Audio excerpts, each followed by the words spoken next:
গৌতম গুরুর স্ত্রী আপনার নামে যে অভিযোগ করেছে সেটা নিয়ে আপনি কি বলবেন? দেখুন, আমি কিছু সময় পরে একটা ভিডিও নিউজে দেখতে পেলাম যে আমার নামে অপপ্রচার করছে। আমি নাকি কালকে বাইক বাহিনী নিয়ে ওনার বাড়িতে রাত্রিবেলা চড়াও হয়েছিলাম। এই মিথ্যা প্রচার আমার নামে করছে।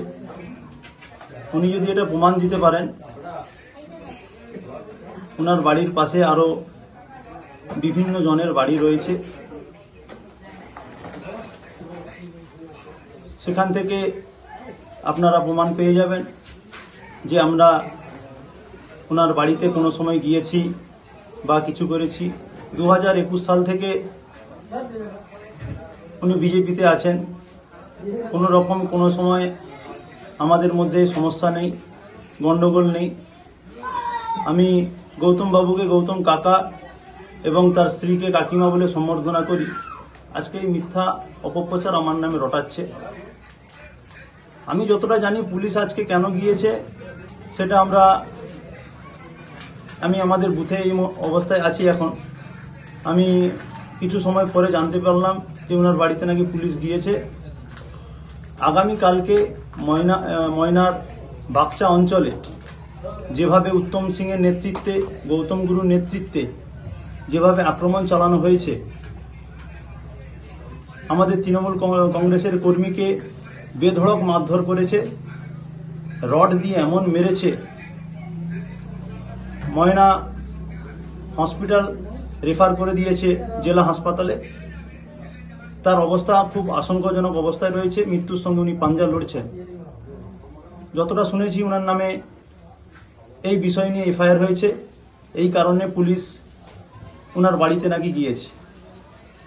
আর এই অপপ্রচার করছে যে আমরা নাকি তার বাড়িতে গিয়েছি, হামলা করেছি।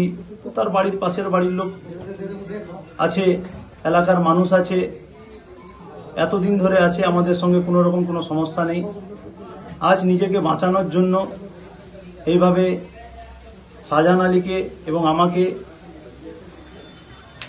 আমার বিরুদ্ধে অপপ্রচার করছে। মানুষ, ময়নার মানুষ আজকে তার যোগ্য জবাব দিয়ে দিয়েছে ভোট প্রদানের মাধ্যমে। আর এই মিথ্যা অপপ্রচার রটিয়ে বিজেপি দলকে জেতানো সম্ভব নয়। উনি যদি ওনার বাড়িতে যদি কোনো কিছু না থাকে, আরও শুনেছি ওনার বাড়িতে নাকি বোমা এবং অস্ত্রের ভান্ডার রয়েছে, যেটা এখান থেকে সাপ্লাই দেন গোড়ামাহাল বাগচা গ্রাম পঞ্চায়েতে অশান্তি করার জন্য।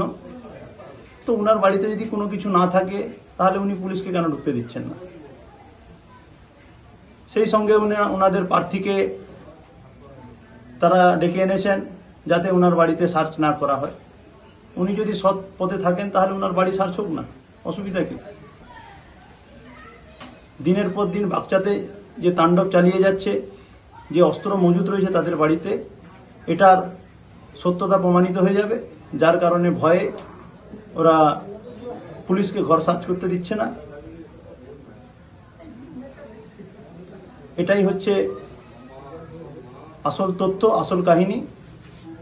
তো মানুষ আজকে তার যোগ্য জবাব দিয়ে দিয়েছে। গোটা ময়নায় সহ বাগচা গ্রাম পঞ্চায়েতেও মানুষ স্বতঃস্ফূর্তভাবে সকাল থেকে ভোট প্রদান করছে,